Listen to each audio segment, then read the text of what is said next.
Hello and welcome back to another episode of Vikings Happy Hour, sponsored by Lake Monster Brewing, That's Badass Wood Art, and Eastside Jiu-Jitsu. Remember to use promo code CTPocket on that'sbadasswoodart.com for 20% off any one item. And like and subscribe while you're here. Only, I think it's like 50 followers, 50 subscribers away from 3,000, at which point we'll do a giveaway for all of our listeners. So it's day 2 of the NFL draft, fresh off a pretty great pick, in my opinion. I've gone to the timeline on Twitter and seen some people upset about it.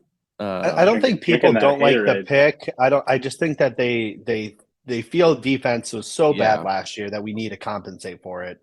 It's nothing about Addison, the player. I don't think. Yeah. I mean, there's maybe one or two that don't like his size, but like for what the most part, it just seems like they wanted a cornerback. A cornerback? I mean, corner or maybe D tackle, I guess, or quarter. Yes, yeah, quarter. Yeah.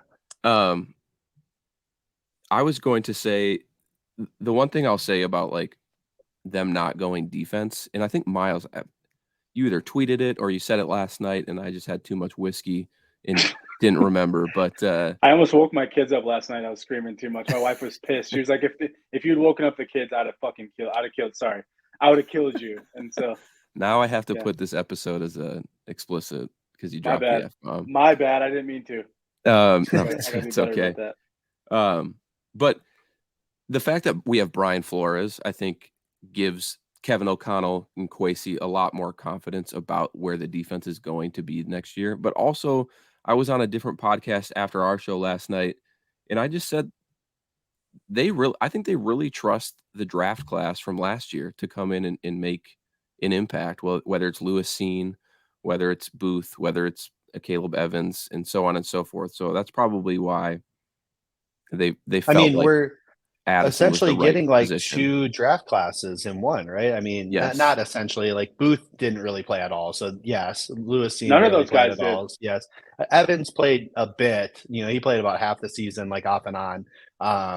But Asamoah, a lot of special team snaps, a little bit of run on the defense later. Ed Ingram obviously played every snap on offense. But what I'm trying to say is that, you're essentially getting another, 2 draft classes in one here to evaluate. Let's talk quick about the Addison pick briefly again. You can catch our live reaction in last night's episode, which is on our YouTube channel. But let's talk a little bit about that. Explicit too, by the way. So sorry. Yeah, I didn't mark that one explicit. I probably should go back and change that. But let's talk about that for a second.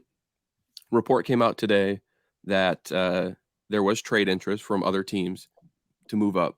New Orleans Saints, I think, were the one team, and Kansas City Chiefs were the other. But the belief was that they would select Jordan Addison with that trade. The other thing that I think is interesting, and then I'll let you two riff, is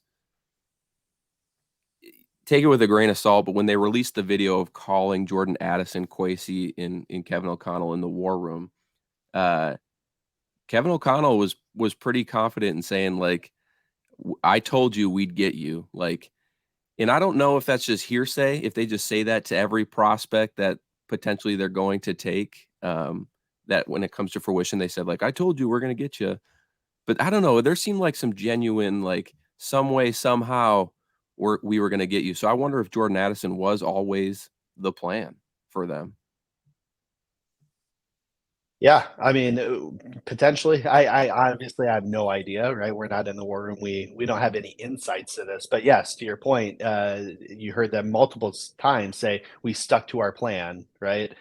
In that video. So it seems like one way or another, whether it was just receiver in general and taking the best one available, like if JSN was there, are they going to take Addison over him? Who knows? Maybe. So I don't know exactly if it's Addison per se, but I think it was receiver. We need to get somebody to start opposite Justin Jefferson for sure in this draft. I'm still not over JSN going to Seattle. It's a good pick for them. That's ridiculous. Hey, a heck of a draft. That's ridiculous. Miles, you've slept on it for a night. How are you feeling this morning? Still knowing that your guy, the guy that you've pounded the table for and wanted for months. In fact, you're kind of 2 for 2 with Byron Murphy and now Jordan Addison. Like, Can I get a prediction for 2024 yet? Caleb Williams. No, that'd be dope. No, I'm feeling as good as ever about it. I think kind of what I mentioned last night on the show was, yes, there might have been trade interest, but those teams seem to be either wanting to trade up for Addison or they wanted to trade up, and the Vikings would have had to move far enough back where they wouldn't have had a shot at Addison, Banks, any of those guys that they were probably higher on their board than how far they would have fallen back.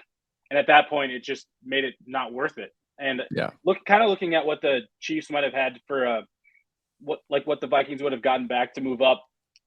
They had like pick 63, 95, and 122. You're not getting 63, but like maybe you're getting 95. But I don't know. Is that pick worth more than what Jordan Addison can bring to your team? I don't think so, personally.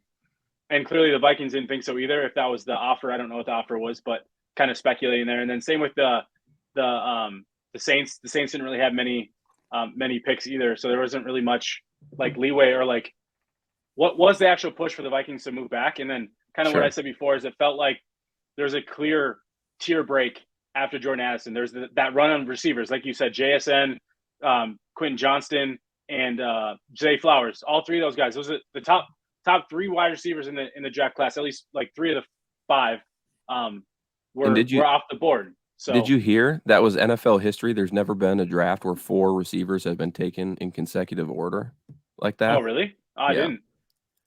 No, that's cool. I mean, and so I think that the Vikings got to a point where Addison was probably maybe their second guy after.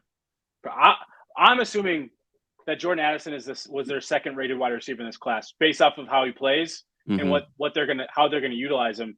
And yeah, of course they probably explored moving back, but again, I just think he was their clear top player available on their board, and at a position that they can use now and in the future. And so he has an immediate impact for your team, way more than a potential cornerback, D lineman. I just think he can bring you a little bit more than what any of the guys else that were available, even if I might have been cool with a Deontay Banks too. Yeah, for sure. So now they go into day 2 with only 1 pick though. And so I think that's a concern for a lot of fans and a lot of people. I think they were kind of mixed on the decision last night, just because we do have a limited amount of draft capital in a plethora of needs still to fill. But I don't know why they're mixed, because wide receiver was a clear need, like very clear. Sure. Adam Thielen's gone. That was our top need for sure. Yeah, no, I'm not denying that. I'm all in on it, but I'm just thinking like for today now, what is the plan of attack? Clearly, I think we know now how they feel about Will Levis. He was right there for the taking. And Hendon Hooker. Yeah, and they said no. Do they make an aggressive push up today to try and get a corner, an interior defensive lineman? Do they try to go up and get Hooker or Will Levis? It's going to be interesting. But if you guys, I mean, I'm just curious, what are your thoughts on today and kind of what the plan of attack should even be? Go ahead, Ryan.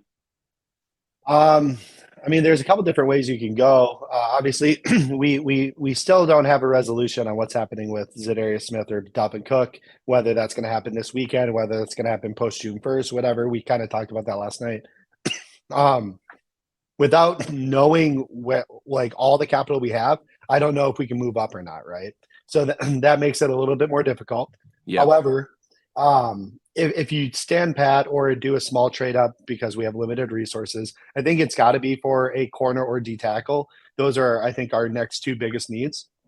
But given the fact that we are so invested, apparently, again, these all could have been smoke screens, but we are so invested at the quarterback position, it wouldn't surprise me if we go and maybe try to make a play for like a Trey Lance. You're talking like about the reports on like the due diligence that we've done in the homework. The due diligence on Anthony Richardson, Hendon Hooker. I mean, obviously we met with Hendon Hooker outside of the top 30 visit. We met with Anthony Richardson at the combine and outside, visited him. We obviously did our homework on Levis, all those guys, right? With the guys that are left available to us, I would go and see what it would cost to go get Trey Lance. He's still younger than both of these other 2 prospects, other 2 top prospects, I should say. and we don't have a lot of tape on him, so he's still kind of a bit of an unknown.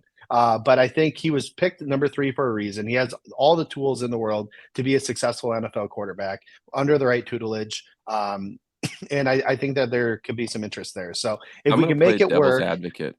yeah, go ahead.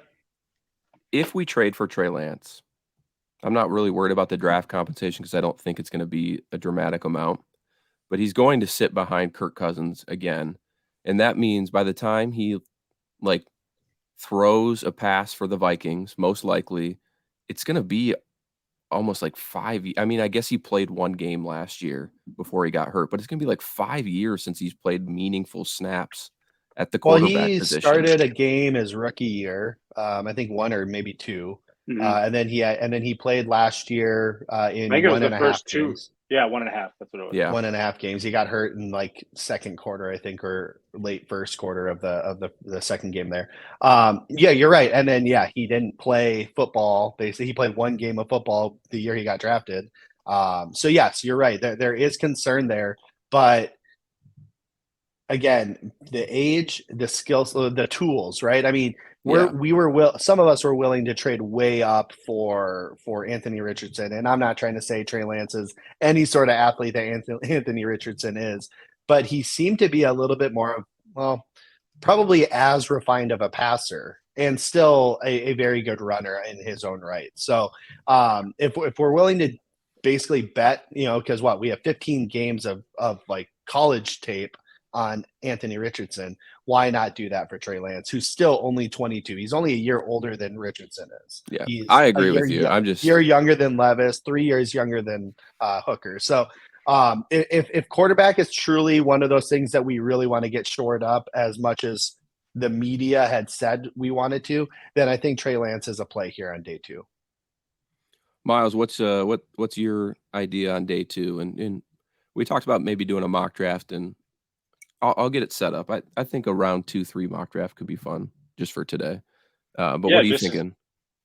So I'll just piggyback on what Ryan was saying with Trey Lance. I think you could kind of put yourself in a situation, if you keep Kirk for this year, where you have a guy in the building that's still under team control next year. And if you wanted to pick up his 5th-year option, I'm not saying you'd have to at that point, but you could have that discussion because you'd have him in the building, kind of like a Jordan Love in that way.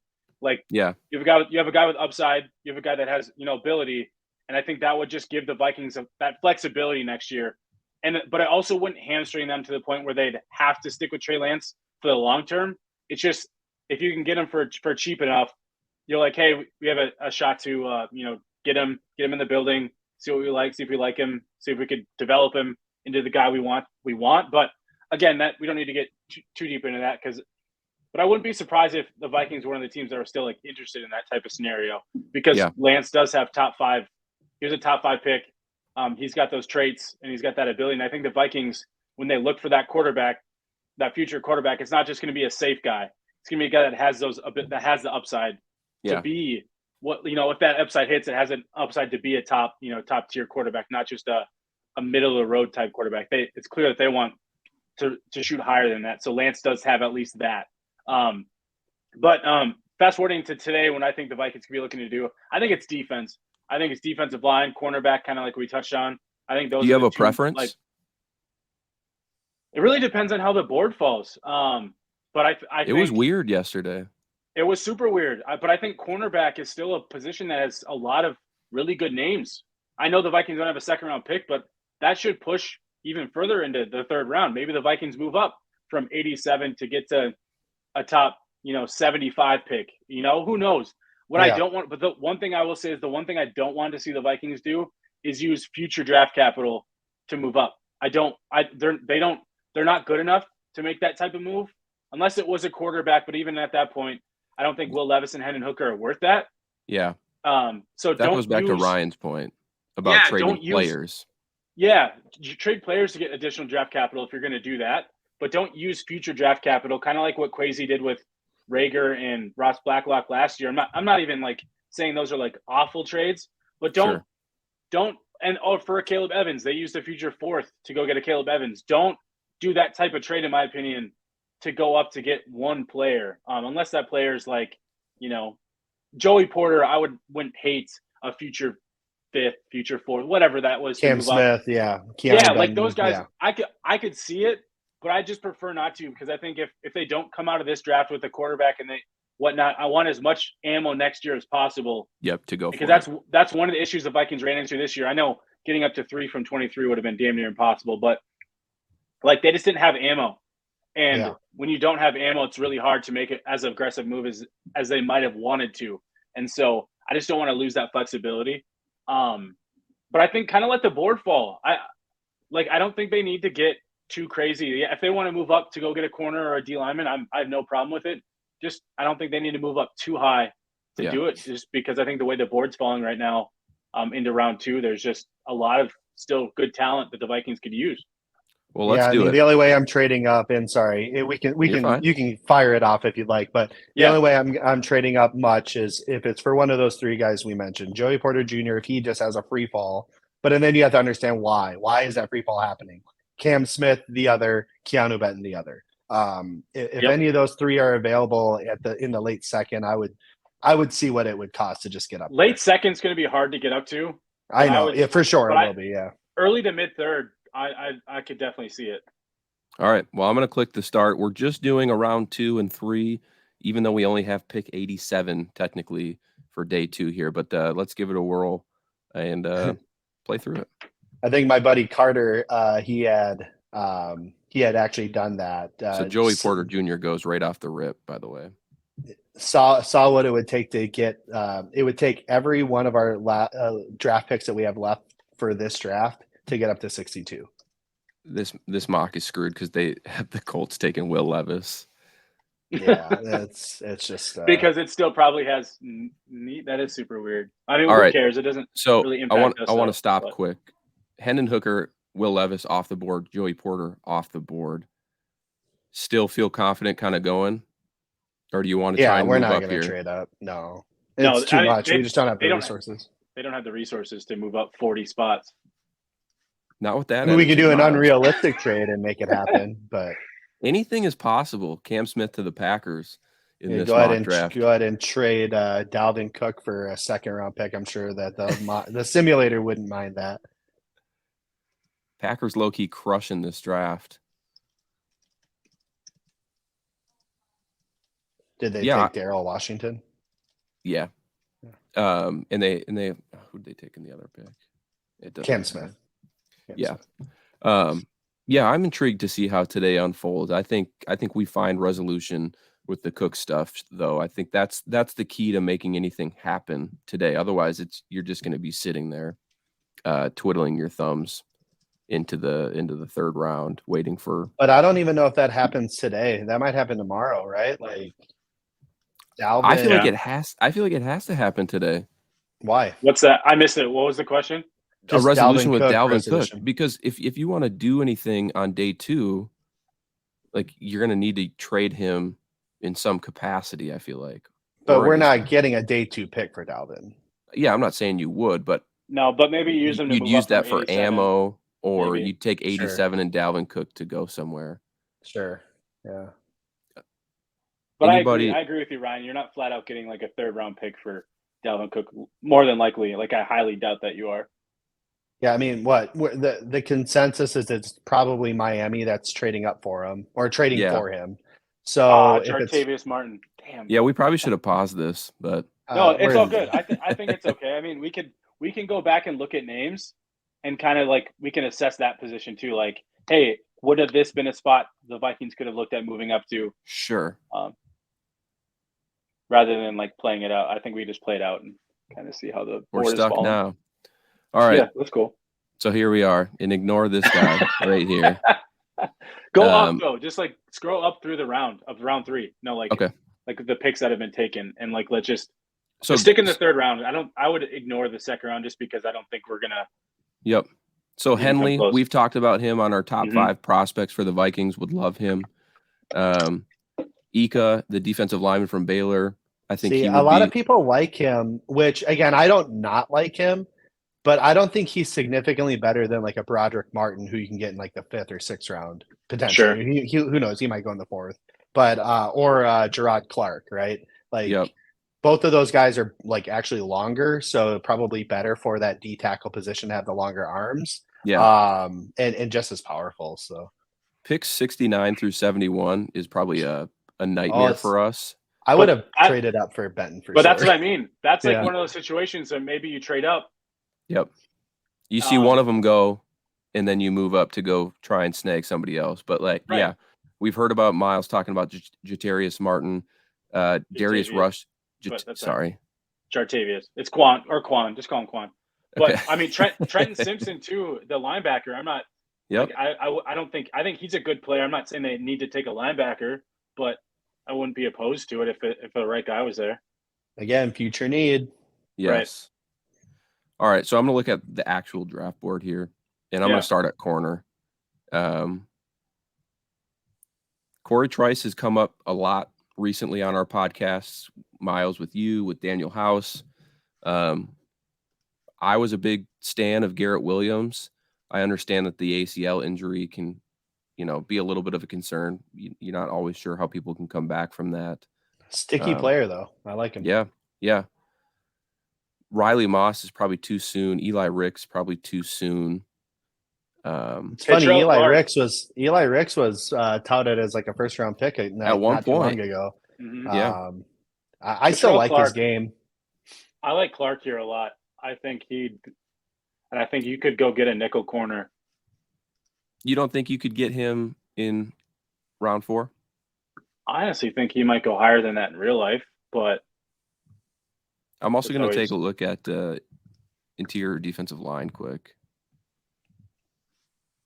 So we've also talked a lot about Kobe Turner on this show. Ryan, I like Coburn, but do you like the other Texas D linemen? I do. They're very different players, though. So Coburn is like a nose tackle, space eater kind of guy. Ojomo, he's more of a penetrating like 3-tech or 3-4 DN type player. He caused a lot of disruption. So yeah, I actually, it's weird. I like a lot of these Texas kids because Overshone is also probably available right now, and I really like him as well. Yeah. Ryan, Matt, can you go back up real quick? Yep. Oh, Turner, yeah. Like I'd take Kobe Turner here in a heartbeat and run, but because I still think cornerback and D-line are the two biggest needs, and I know fans are going to be like, "What about corner?" But there's more. The Vikings have more young talent at corner on their team than they do D-line. Yep. So I don't know. And then I'll just check linebacker just for the sake of due diligence here. Then we can make our pick. So we got Dorian Williams, who I think all these linebackers right here are solid. I think my concern was, can you get them or a similar quality player in round 4? See, I really like Noah Sewell. I think you can get him in round 4. Well, I mean, in a mock draft simulator, probably, but in real life, I think he's probably a 3rd-round pick, if not maybe even earlier.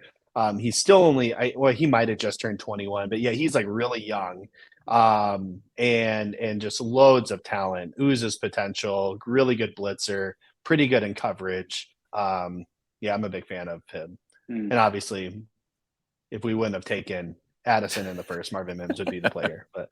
I just had to get my one repetition of his name out there. Yep. You know what I'm curious about too is running back.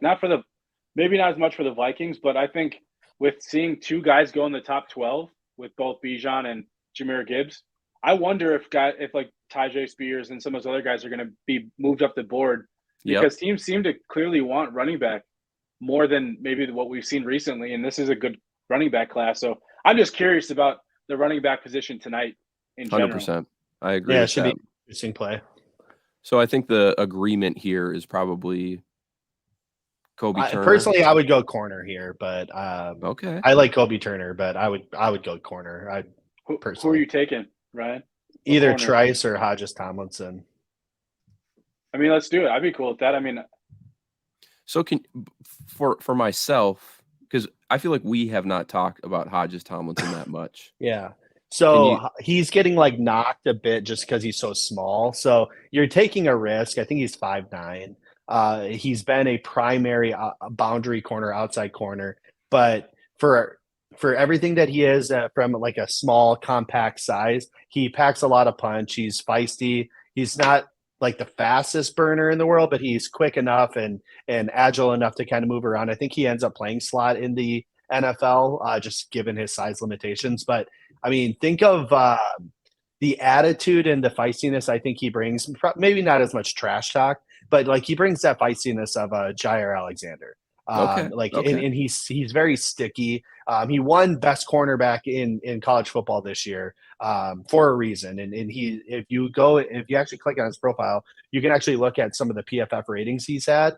And he's been pretty solid. And look at the passer rating. 42.5 passer rating. Like he has a knack for knocking the ball down and making plays. I'm probably going Trice here just because of I think the size. Like I think he's 6'3", 200. But Hodges Tomlinson is definitely somebody, if you want to get a good nickel, who can also play outside because he's played a lot primary, all of it in college, he'd be a good fit. So you know what's funny is I wonder how good Hodges Tomlinson would be in the slot, just because he hasn't really done it as much. I'm not saying he can't, but he's got the ability to do so. But yes, to your point, he hasn't done it. So kind of why I like Ketrell Clark a little bit more there, just because I think he has a little bit more of that true versatility. But I like Hodges Tomlinson too, so I'm not going to sit here and be like, oh, it has to be. My issue with Clark, and again, a lot of these factors can kind of come into play.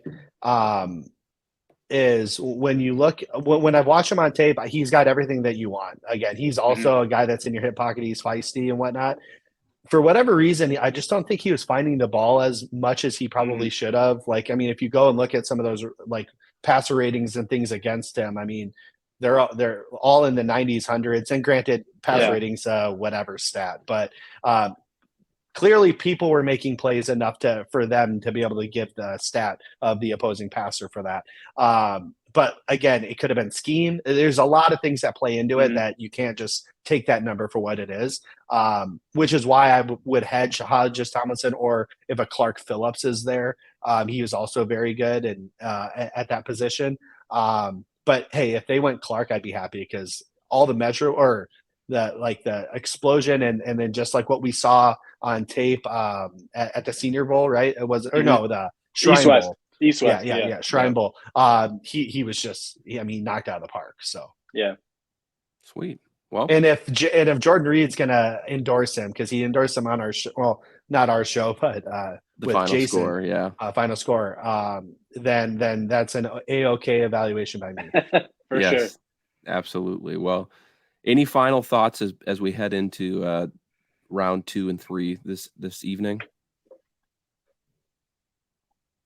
Keep an open mind. Keep an open mind. We gotta. That's the best way to say it. Yeah, keep an open mind. The Vikings aren't going to be able to fill all their needs. They don't have enough draft capital to do it. So kind of just let's see how the board plays out. I would just like Kwesi. I've said this too many times now, but like Kwesi said, quality over quantity.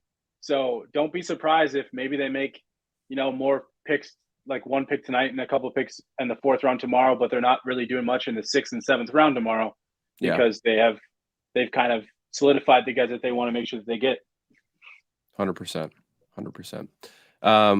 If you're here watching, listening, let us know who you want on day 2 of the NFL draft, and even day 3 after the selection of Jordan Addison. We'd love to hear from you. The comments have been blowing up lately, and we're doing our best to get in there and respond to them. But yeah, thank you. Like and subscribe, and we'll see you after the Vikings pick tonight. SKOL Vikings.